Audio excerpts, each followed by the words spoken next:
pada kesempatan ini ingin mewawancarai Bapak Gubernur Jawa Barat, Bapak Muhammad Ridwan Kamil yang biasa dipanggil Kang Emil. Pada kesempatan ini keahlian sebagai arsitek mengundang rasa kagum banyak orang, tak hanya di Indonesia tapi juga dunia internasional. Tokoh muda ini kerap meraih sejumlah penghargaan berkat buah tangannya sebagai arsitektur. Beliau adalah Bapak Muhammad Ridwan Kamil yang biasa juga dipanggil Kang Emil. Bapak Ridwan Kamil atau Kang Emil, bisa dijelaskan biografi Kang Emil sampai saat ini Kang Emil mendirikan PT Urban Indonesia? Ya, Pak Kadis, alhamdulillah yang pertama salam dulu untuk masyarakat Aceh, rindu sekali ingin ke sana. Ayam tangkap ya, dan kopi Aceh yang luar biasa. Nah, saya memang dari kecil senang menggambar, Pak. Jadi habis nonton TV itu biasanya cari kertas, urat-oret gitu ya, tokoh-tokoh kartun yang saya tonton di TV. Kemudian didukung dengan suportif dari orang tua, motivasi akhirnya masuk ke arsitektur ITB. Kemudian lanjut dapat takdir alhamdulillah beasiswa di Amerika juga di bidang perkotaan dan arsitektur. Jadi sepanjang hidup saya memang penuh dengan perjalanan, melihat dunia di tempat lain, mengagumi karya-karya. Karena arsitektur itu kan ekspresi manusia yang tertinggi ya. Ada yang mengekspresikan dengan musik, dengan tulisan. Nah, yang paling kompleks itu adalah arsitektur. Nah, sepanjang hidup saya juga saya ini multidimensi.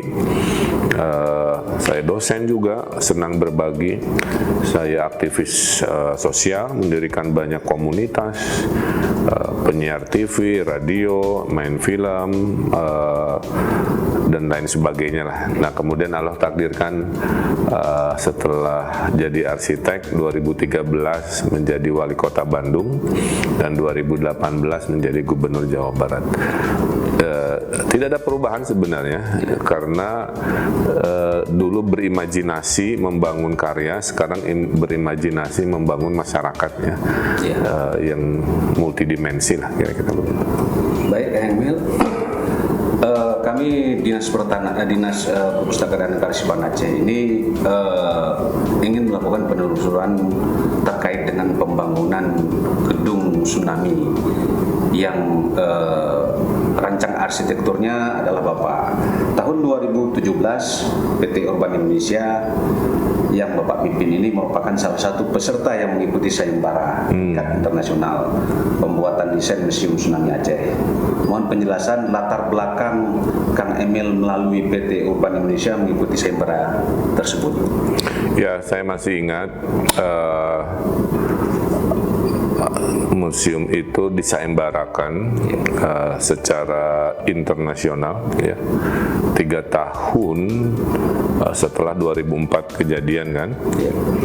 Kemudian saya mengikuti karena ingin memberikan sebuah tempat yang layak ya, yang mulia, yang terhormat untuk mengenang tragedi yang banyak kehilangan nyawa dan kehilangan keluarga.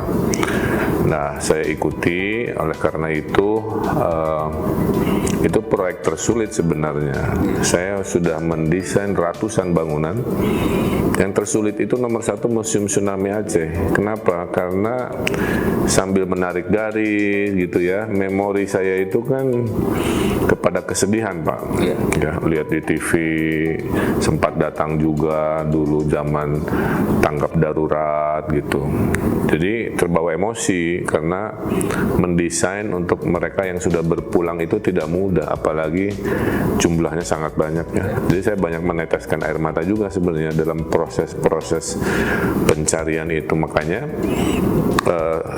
Museum Tsunami ini sangat mendalam ceritanya gitu.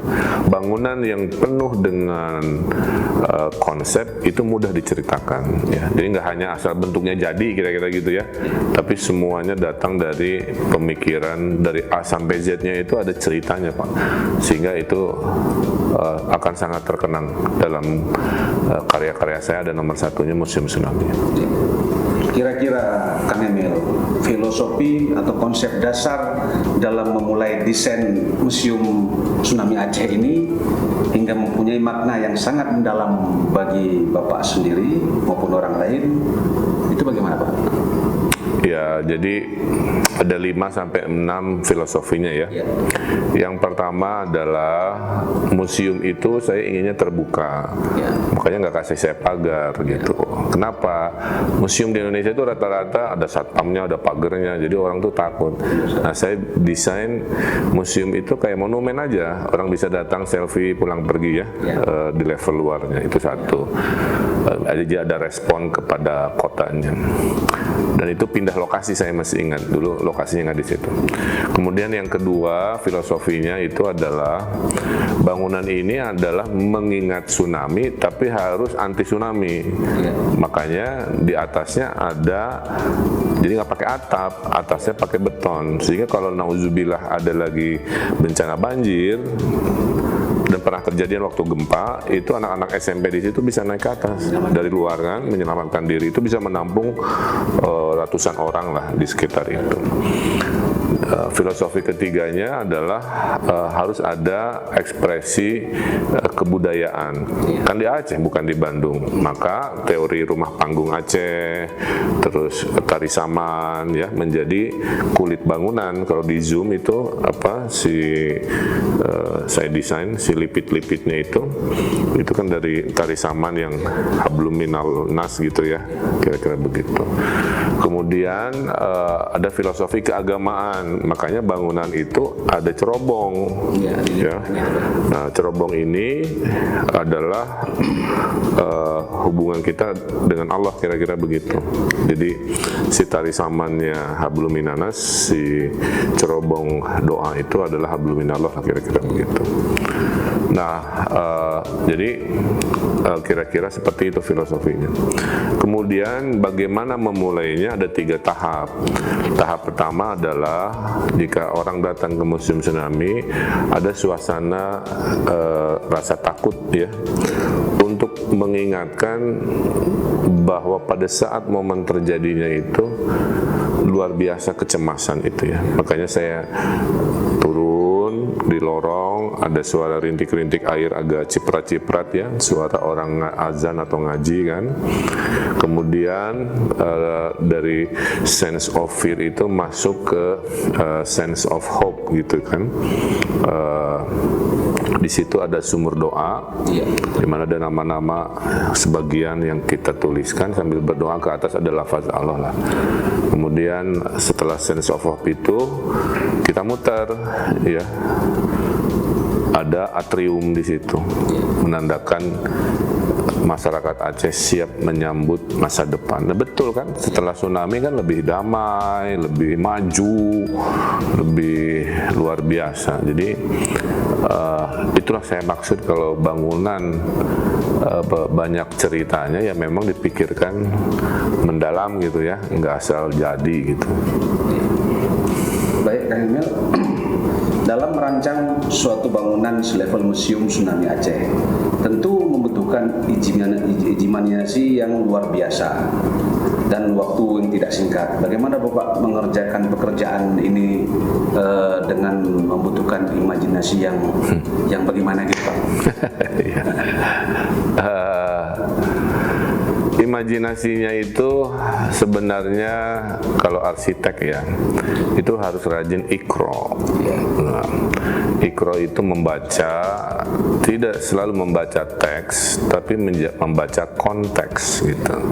Kalau teks itu ada tulisan, kalau konteks itu situasi, budayanya bagaimana, sejarahnya bagaimana, kan begitu ya.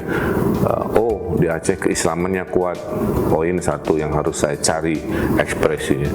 Oh, di Aceh ekspresi budayanya sangat kuat, dicari tari-tarian, akhirnya ketemu tari Saman kan gitu ya.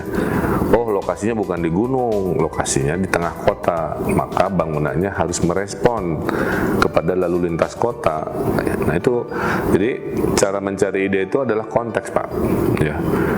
Lokasinya jauh apa dekat, kota apa desa, gitu kan? Perkotaan apa pegunungan, itu akan membedakan arsitekturnya, ya.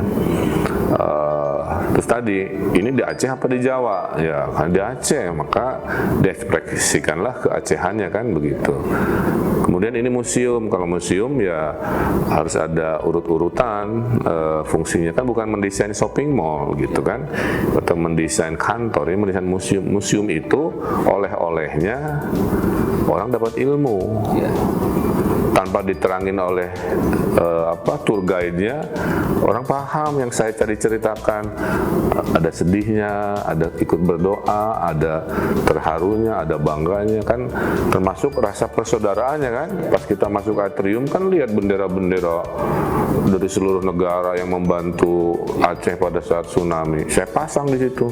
Bola-bolanya itu ada nama-namanya kan, dari Turki, dari mana kan begitu. Menandakan tsunami itu adalah bukan hanya bencana orang Aceh, bukan hanya bencana orang Indonesia, ini bencana seluruh dunia. Nah, bayangkan semua nilai itu Pak dikumpulkan dalam suatu ekspresi. Makanya lama sebenarnya ngelamun imajinasi di malam-malam hari sendirian. Nggak boleh diganggu saya Pak, karena itu lagi momen gimana ya, momen seluruh daya imajinasi saya itu di push setinggi-tingginya lah gitu. Jadi waktu menang tuh dia sangat bangga, bahagia. Saya ingat pas ke sana ada tour guide, dia tidak tahu saya datang Pak, saya nyamar gitu. Terus si tour guide-nya itu nge-guide rombongan orang gitu kan, saya nyamar gitu aja. Bapak-bapak, para pengunjung, ini Museum Tsunami karya Pak Ridwan Kamil, orang asli Banda Aceh. Sampai begitu Pak, saking bangganya. Padahal saya orang Bandung gitu kan ya. Karena namanya orang Aceh banyak Pak. Oh gitu ya, nama Ridwan Kamil ya. Saya ketawa aja, ya, saya bilang ya terserah Mas tour guide-nya lah, si abangnya mungkin bangga ya silahkan. Tapi poinnya ya itu ya. Kemudian kan saya dengar kalau orang baru ke Banda Aceh kan, satu melihat Masjid Baitur Rahman ya, kedua ke museum betul ya. Ya. Makanya saya titip Pak, tolong dirawat. Karena dulu tuh ide saya Pak, mudah-mudahan direkam ini ya kan, jangan diurus oleh Pemko tadinya, serahkan pada swasta aja. Ya, ke pihak ketiga ya. Ya, pihak ketiga. Karena kalau ke Pemko kadang-kadang anggaran terbatas ya, awal tahun belum ketok palu APBD, listriknya apa, jadi akhirnya kurang. Tapi kalau ke swasta yang peduli, tapi terserah ya, yang penting bagi saya bangunan itu bagian dari sejarah bangsa Aceh lah ya. Dan saya kalau arsitek kan Pak, bangganya itu kalau saya udah nggak ada, karyanya kan masih ada ya. Ada satu hal Pak, kalau boleh saya request, saya tuh ingin ada plakat kecil aja, itu belum sempat dilaksanakan, kalau boleh tanggal 26 bahwa bangunan ini didesain oleh Ridwan Kamil gitu aja gitu, sebagai tanda sejarah juga. Ya, di museumnya ya. Ya dicari apa di luar mau di dalam, itu pernah saya sampaikan, tapi seiring waktu karena saya keburu wali kota gubernur, saya masih ingat itu belum terjadi kalau memang bisa. Ya. Baik, atas masukan Kang Emil, nanti coba saya sampaikan ke Bapak Gubernur, dan juga nanti dengan Pak Kadis Pariwisata Provinsi Aceh terkait dengan plakat, terkait dengan pengelolaan. Kebetulan pengelolaan tsunami kan, gedung tsunami ini, museum tsunami ini masuk ranahnya Dinas Pariwisata Provinsi Aceh Pak. Oh, masuknya provinsi ya? Provinsi Pak. Penjelasan yang terkait dengan nilai-nilai yang terkandung dari bangunan itu sendiri dan ruang-ruang yang terdapat pada museum tsunami ini, bagaimana Pak penjelasannya Pak? Ya tadi orang ke sana itu mendapatkan memorinya, mendapatkan ilmunya kan. Ya. Makanya di lantai 2-nya itu saya desain jadi ada bioskop kalau nggak salah. Ya, ada ruang nonton kan begitu ya. Itu buat edukasi. Ada pameran tetap yang ada diorama, ada temporer. Kalau temporer itu sebenarnya buat ruang edukasi juga. Misalkan gempa Jepang dipamerkan di sana sebagai ilmu kan, dan lain sebagainya. Nah itu, jadi ruang-ruang itu yang menjadi filosofi dari fungsinya. Kalau filosofi emosinya tadi udah saya jelaskan ya. Di awal rasa sedih, kemudian rasa pasrah, berserah diri, kemudian rasa optimis itu mengalir di sana gitu. Dan juga saya masih ingat supaya museum itu nggak seperti museum lain ya. Museum lain kan suka sepi, di depannya tuh saya kasih kayak restoran kecil kalau nggak salah di bawahnya itu kan. Nah, maksudnya biar walaupun udah sering masuk ke dalam, bangunan itu harus dirindukan gitu. Jadi, dan saya lihat kan memang begitu ya, tempat orang ngobrol, berteduh gitu. Nah, di Indonesia jarang-jarang ada museum kayak begitu. Rata-rata kan harus buka pagar dulu, ketemu satpam.